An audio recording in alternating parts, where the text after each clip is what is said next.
Yeah, we're back. We're live. I'm Jay Fidell. It's America Finding Its Way here at the 11 o'clock block with our crew, Tim Apicella, Stephanie Dalton, Winston Welch, Cynthia Sinclair. Welcome to you guys. Good morning. Today, we're going to talk about Israel because it was such a big deal last week, and frankly, it still is a big deal. And the title of our show is, Are We Being Properly Informed About Israel? What's going on in Israel? So just in a way of, introduction, Israel was created in 1948. A couple of years after the end of World War II and the end of the Holocaust. It was a function of the Holocaust in many ways. It has never had security. It has always worked hard to preserve itself. Its neighbors want to, push all the Jews into the sea and destroy it. And that has always been their mission. And Israel has always, taken the steps necessary to survive. The United States has been friendly with Israel for the most part over all the presidents since 1948. There's been a few wars. There's most recently, in the last 10, 15 years, a number of, we'll call it wars or combat incidences with Gaza and the Palestinians, and Hamas and Hezbollah and Iran and other powers are behind them, funding them, providing them with weapons. And so we have most recently another incident that lasted, 11 or 12 days until Joe Biden and others called for a ceasefire. We're operating under the ceasefire now. And there was an article in this morning's Haaretz, which is the New York Times of Israel, which raised the question of how long the ceasefire will last and whether Israel comes out of that ceasefire secure. And it raised the question that maybe Israel is not secure. This didn't work all that well for Israel in terms of their ability to stop the Hamas weapons and rockets and all that. Although they used high technology, it was not a good experience in terms of security. 4,000 rockets poured down on Tel Aviv. I query what would happen if 4,000 rockets were shot at New York City. Would we stand by and say, oh, it's just another rocket, no problem. Anyway, I want to raise some questions with you guys, see how you think, see if we can look into the future. So the first question I raised with Tim is, what does Israel mean to the Middle East? It's a long way off. What does it mean to the United States? Where does it sit, in terms of the stabilization of the Middle East? Where does it sit in terms of American foreign policy? What do you think, Tim?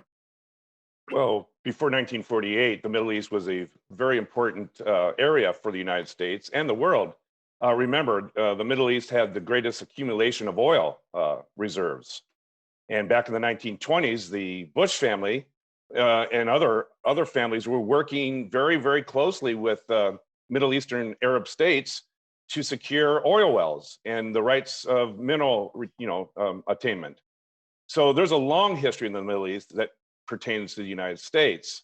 Lo and behold becomes 1948 and the creation of Israel. And there's an old concept that it's a backdoor way of really consolidating Arab nations, because the enemy of my enemy is my ally. And that's what happened.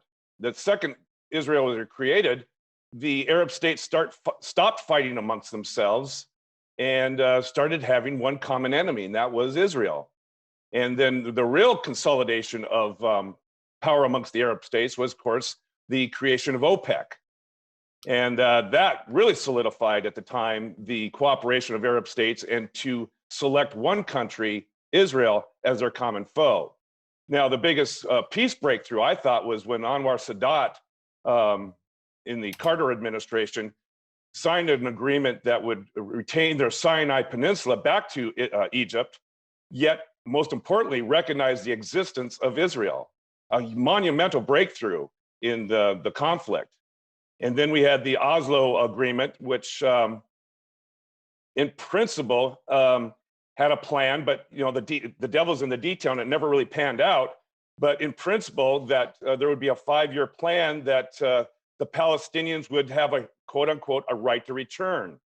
And that was going to take place, but Arafat never really got bought off on the deal. And Clinton said, this is going to be your best last chance.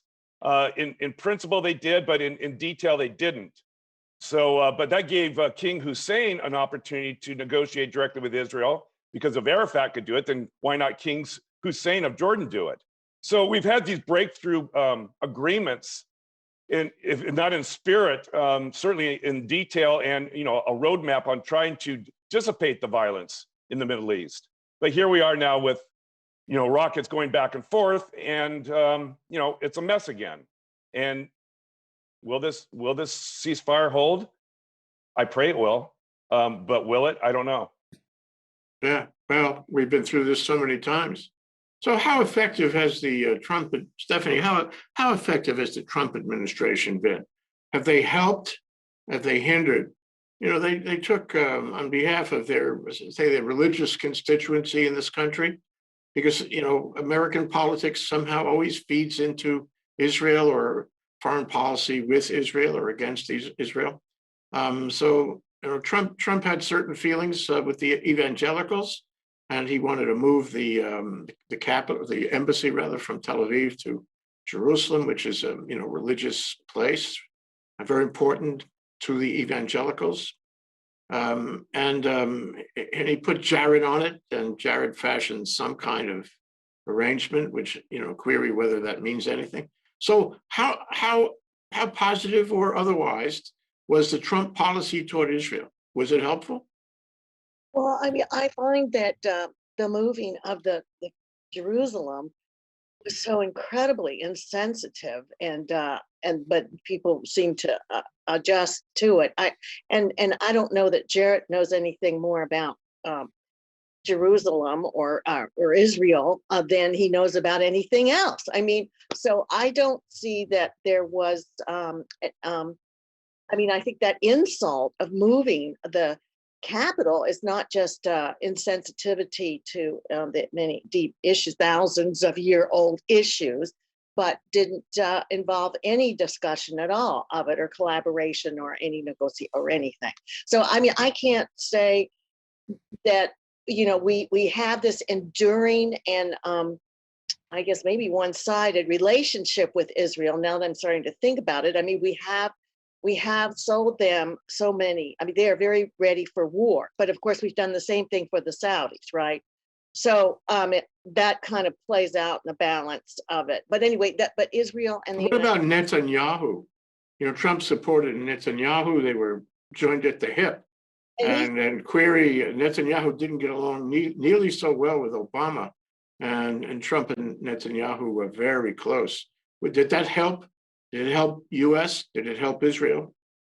I think that it helped Trump feel better about all the things he was doing. I mean, they're kind of peas in a pod, Netanyahu and Trump, and now Netanyahu's facing up to some reality tests too. But now I thought for them it looked very self-soothing, or a relationship that worked for them personally. But I just don't see where Netanyahu, who started out, I think, his leadership years ago as being promising, and I don't know that there's been a delivery there by him for the people, or he wouldn't be in the situation he's in now. And no, I don't think Trump paid enough attention to Israel, or took any time more than Jarrett did to understand the incredible history of all of this.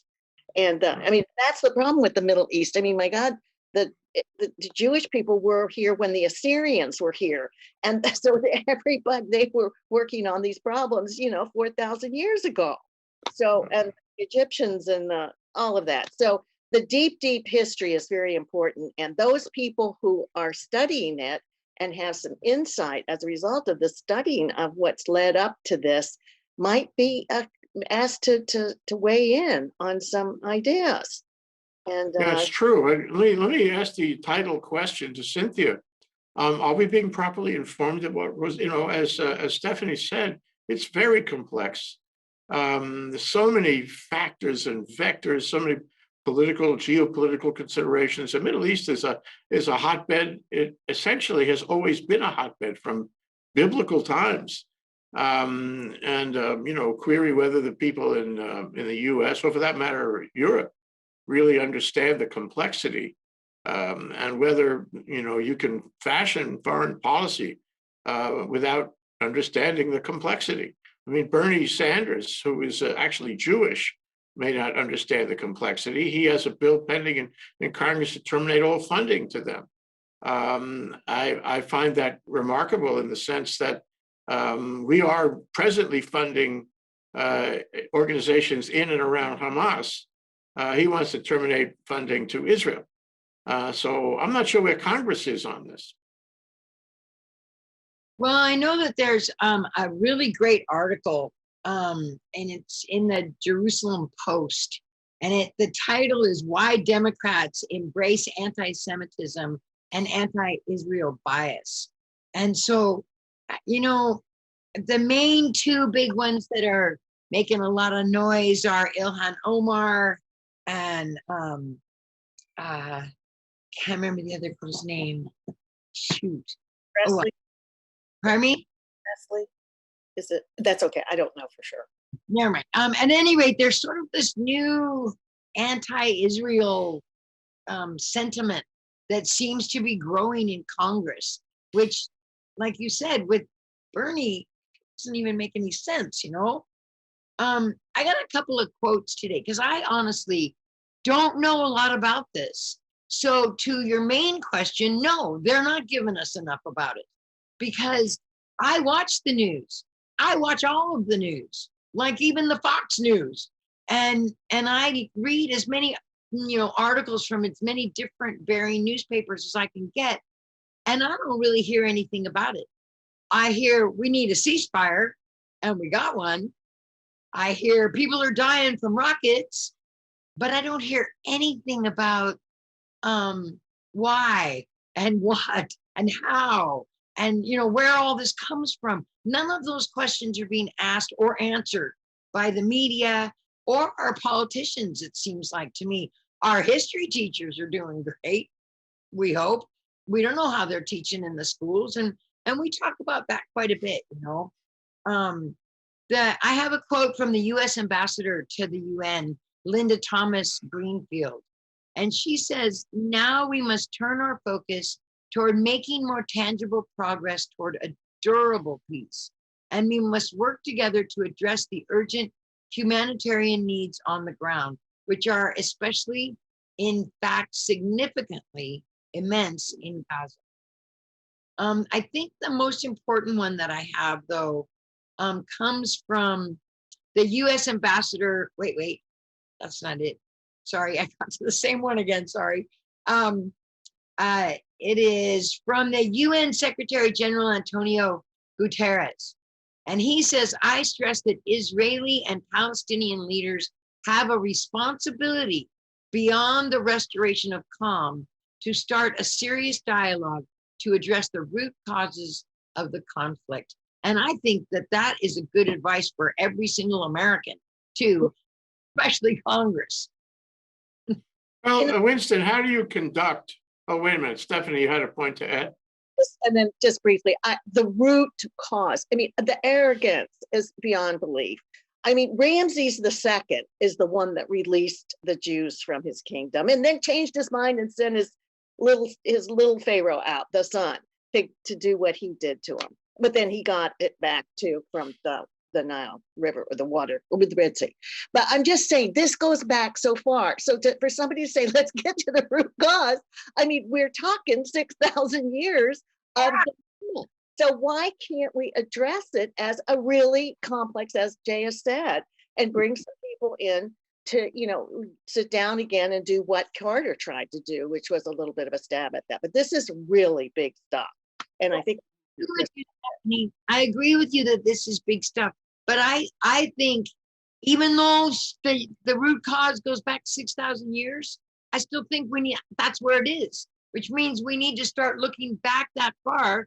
I know that there was a very important scripture that everybody's familiar with about the Good Samaritan, because the Samaritans and the Jews hated each other even back then. So I understand your point, but I still think it's important to get to the root causes of those. Okay, Tim, did you have something? You raised your hand a second ago. I did. I mean, let's set aside religion. Let's look at the reality. And that is, If you take oil out of the equation, that's to say the world is operating on solar alternative energy sources, the amount of conflict in the Middle East would go to near zero. I'm sorry, but it's all about the oil. It has been for the last 100 years. And if we get past the oil consumption issue in this world, we'd see a lot better Middle East. Sorry. What I hear you saying is that geopolitical and economic drivers somehow get people excited, namely Follow the the money. Palestinians. Always follow the money. And they use the religious issue as an extension of their economic goals. Let me just mention one city back in the 60s and 70s, Belfast. Okay, that was a religious-based conflict that was all based in personal power desires. So let's stop using religion as the excuse and go to the heart of the matter, and that's oil. And oil equals money. Money equals power. It all goes to that. Sorry. So if you're looking for root causes, that's something to consider. Winston, so I sit at a table. Cynthia's going apoplectic now, so she has something to say. Okay, Cynthia. I have to say this. If it is a problem that goes back 6,000 years, there was no oil 6,000 years ago. So maybe it's not just the oil. Sorry. It was right there when the oil was there. And that's the US. Okay, Aramco.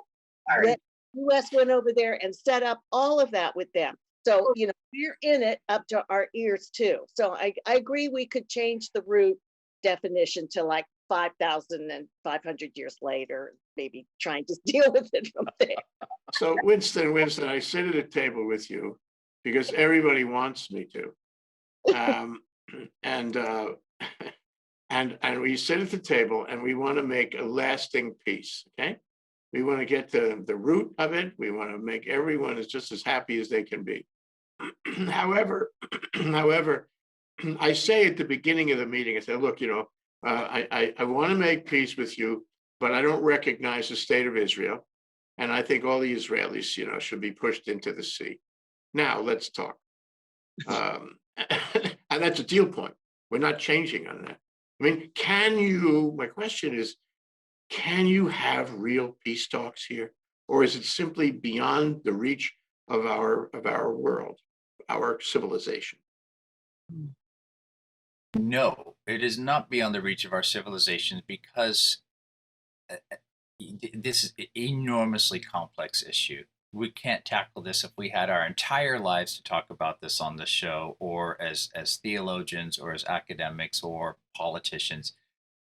At the end of the day, you got to go back. I mean, as far as that to it's land. It's where people lived. It's where people raised their children and what they felt entitled to. And you just look at a history of the Middle East and going back. If you're using the Bible as your reference, okay, use the Bible as your reference. It was this people smote those people and they drove them off the land and they killed them all, and then they did that and back and forth and up and down and in and out. And everybody says mine. At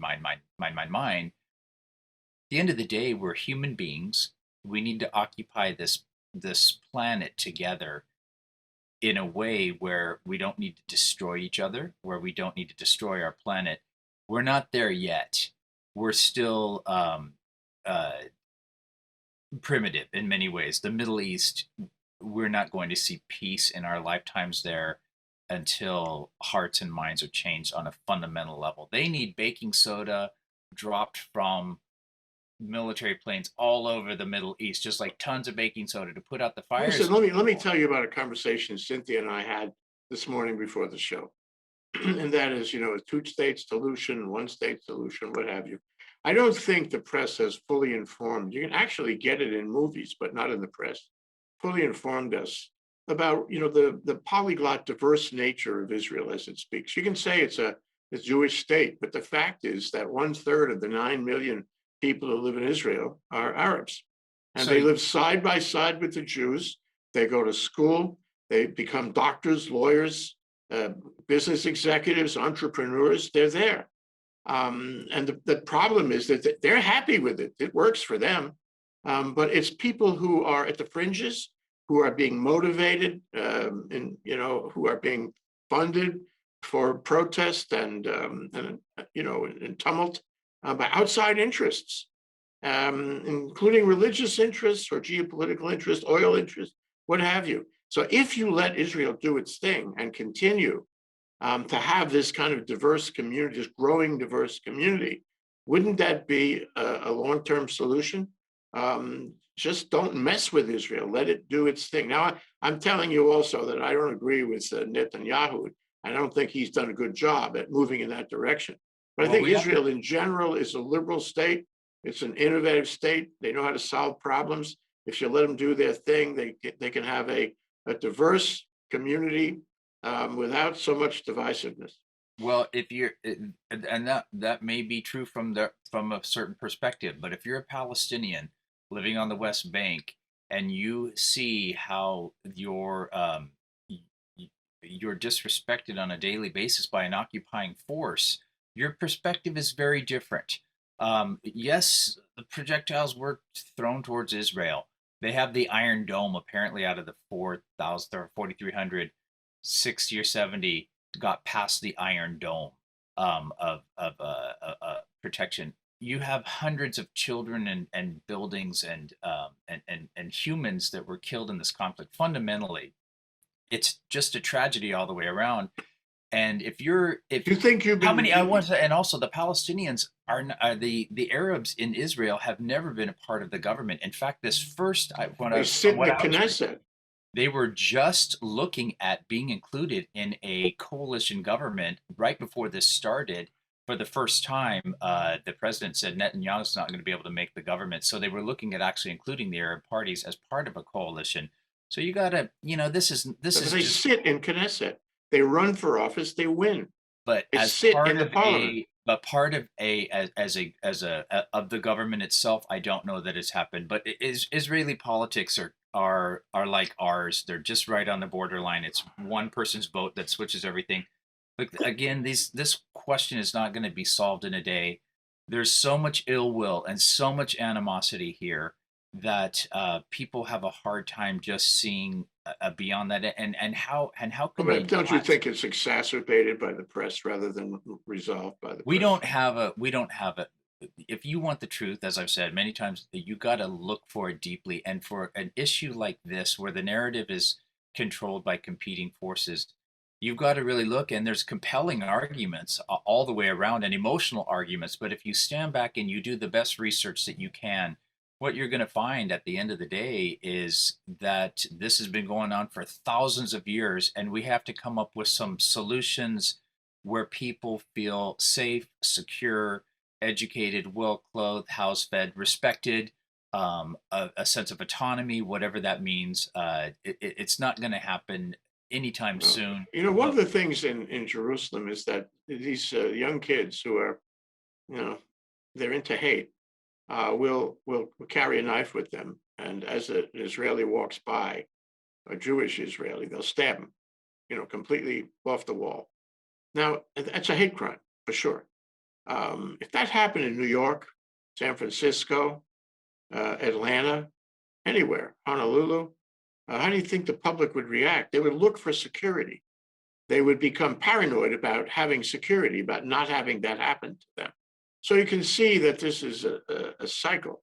But let me ask you, Tim. I mean, is it incumbent on the United States to have a long-term foreign policy that seeks security and that seeks peace in Israel?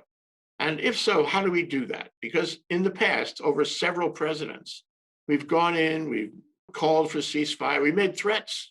If you don't do a ceasefire, we're going to do something to you, to Israel. And they do. Okay. And then everything goes back to normal until the next fight in Gaza. You can see that even in the short time that ThinkTech has been around. We've been doing Gaza, for 3 times already. And each time the United States has come and demanded a ceasefire and gotten a ceasefire. But that's not a solution. What is a good long-term foreign policy that the U.S. could, adopt to make this better?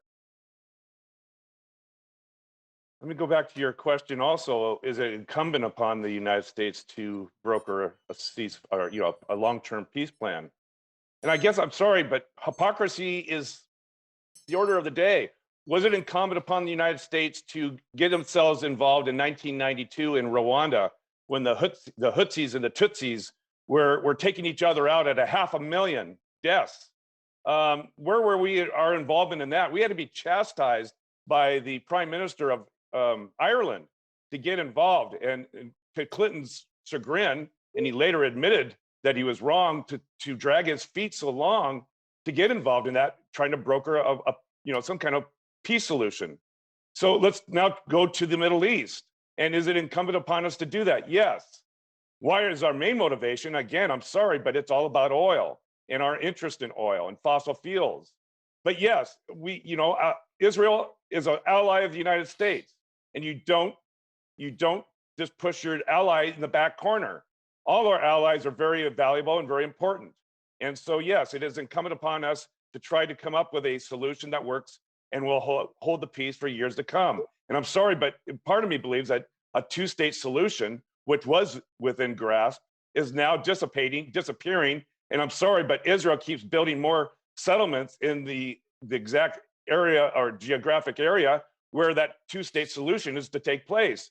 And you want to build more and more houses and developments and cities, you are trying to diminish the two-state solution by doing that. And I don't think Netanyahu should be doing that. Do you think a one-state solution is not possible? It's possible. But I go to Winston's comment about changing the hearts and minds of people. I agree with you, Jay. The Arabs and the Jews have been living side by side. Hell, they're cousins, for crying out loud, for centuries, and they seem to get along pretty darn well. And it is the outside influences that are tearing these people apart. But I also agree with Winston to say no one likes to have an occupying force day in and day out and being forced to be second, third, fourth class citizens. So I think there is a two-state solution. But if you understand Israel's position, how can you trust the Palestinians to not break it, to settle with it and not break it? Well, I would say, then how did Egypt do it? Egypt has not gone against Israel in all this time. They got their settlement. Egypt has been responsible. I agree with you. In fact, they were involved. They were a critical player in reaching the ceasefire that we have right now. So, Stephanie, how do you feel about this? Is this going to stick? Is this ceasefire going to stick, or are we in sort of an endless cycle of arguments and fights and tunnels and rockets and all those terrible things, and lack of security? That's the bottom line. The state of Israel is different than the U.S. because there is no confident security for any individual there. They could be attacked any moment. Their cities could be attacked, and they know that those around them would like to see them in the sea. So the question I put to you is, what's your state of mind about how long this ceasefire is going to last, and where we're going from here? Is it an endless cycle? And if it is an endless cycle, what is the dynamic? Is the dynamic going to be better or worse for Israel, for the Palestinians, for the U.S.? Where is it taking us? That's the question, but a certainly good one, important one, and all about our existence. I think that probably they are going to have another outbreak. There's a cyclical nature to what goes on between them. I think there have been some reports in the media about how long it'll be based on how long it has been in the past, between these incidents. So it's likely that they're going to come at it again, hopefully not. But here's what I was thinking, that of course we know that on top of all these other issues that the Brits have been involved in this thing too, okay? Because they went in there, and as I've read, they just got their stick out and drew lines in the sand to tell the whoever's, the Iraqis and the Iranians and the Israelis and the Jordan, here's where your border is. So that on top of everything else that has accrued to these cultures and civilizations, and then they had this empire come in and do that to them as well, and they're still abiding by that. And it's just look at the map; it's so completely unjustified what was done. And of course, the poverty issues, the high need, and those kinds of things weren't taken into consideration. But what I wanted to suggest, daunting, your question, even in for such a daunting question, is we got to, and I don't know who can do it. Is it a Carter mind, or some of these people that are so able to bring people to the table, but seriously get an international commission kind of thing to begin to look at these insoluble clashes. Okay, I'm going to take that as your last comment, and I'm going to put that on Cynthia. Cynthia, International Commission. We've had various accords in the past. We've had a number of nations involved sitting at the table and causing the Israelis and the Arabs to try to make peace. International Commission. This is your closing comment, by the way. I think that would be a great idea. And I want to sort of really quickly speak to one of the questions that came in from a viewer about whether or not this is all race-based or culture-based. And I think it's both of those plus religion is in there too. So it's a very complicated mess that we're looking at. And my final comment comes from a comment that was made by Joe Biden. We remain committed to work with the United Nations and other international stakeholders to provide rapid humanitarian assistance and to marshal international support. There's your answer to that International Commission question. For the people in Gaza and in the Gaza reconstruction efforts, I believe the Palestinians and Israelis equally deserve to live safely and securely and enjoy equal measures of freedom, prosperity, and democracy. My administration will continue our quiet, relentless diplomacy towards that end. I believe we have a genuine opportunity to make progress, and I am committed to working for it. Okay, we're going to take that as your last comment. And there's another question. Cynthia mentioned one question that came in, but I want to pose the other question to you, Winston. People on social media, red flags go up, have been saying that there are still people in Palestine who are dying now, even during the ceasefire. But Israel has been censoring the media, and we don't hear about it. Can you comment on that? Again, social media is probably not the place you want to go to get your news sources. It can be a source, but like any topic, if you want to know about it, you need to deeply research it. Start with whatever you consider to be the most neutral sources. Get a wide variety of international sources, local sources. Of course, people are still dying. Their hospitals have been destroyed. It's COVID going on. Again, we're not going to solve this. They're not cousins, they're brothers, Tim. I mean, let's right. So this is ancient family feuds. Two sacred cows in this country, guns and Israel. Like I said before, the United States will never stop supporting Israel. And I think Anthony Blinken said we will not interfere in Israel's right to defend itself or something along those lines. Joe Biden is a true statesman, and that's what Cynthia just read. And if that's where we can go, and if we could build up these peoples so that they have what they need as human beings, and meet their Maslow's hierarchy of needs, they're not going to be doing this to each other. But we're almost out of time, Winston.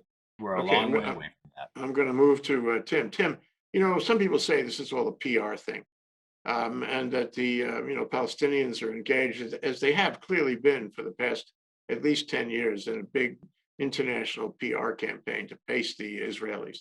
And the Israelis' reaction to that is, look, it's like what Winston says, go do some research, go find it out. But the problem is that when you tell somebody to go find it out, they may not go find it out. And so what information reaches people is really not necessarily the kind of information they would find if they researched it. So what are your thoughts about that? I mean, are we getting a PR campaign? How can we really find out?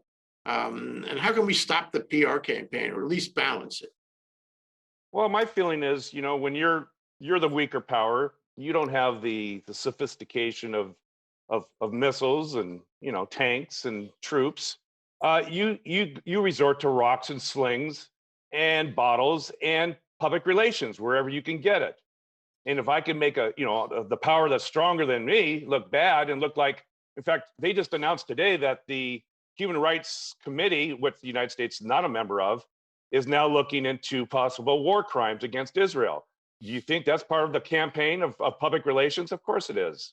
I think Israel has the right to defend itself from rockets. I just do. But at the same time, there's no clean hands in this conflict. There's no clean hands, and the Palestinians have a right to exist as well and coexist, and as equal citizens if they reside in Israel. And also, let's get out of the camps, the exile camps, because that's a horrible means of living. So, yeah, PR works, Jay, and it's, to what extent does our U.S. media play into that public relations? I'm not quite certain. I'm sure it's skewed, but there's atrocities on both sides taking place. And that's the nature of war, whether it's a cold war or a hot war. And that's the last I could say about it. Okay, we'll have to leave it there. Thank you very much, Tim Apicella, Stephanie, Dalton, Winston Welch, Cynthia Sinclair. What an interesting conversation, and possibly, this is kind of a reflection of how at least the people who try to follow the news think about this. Aloha, you guys, and thanks.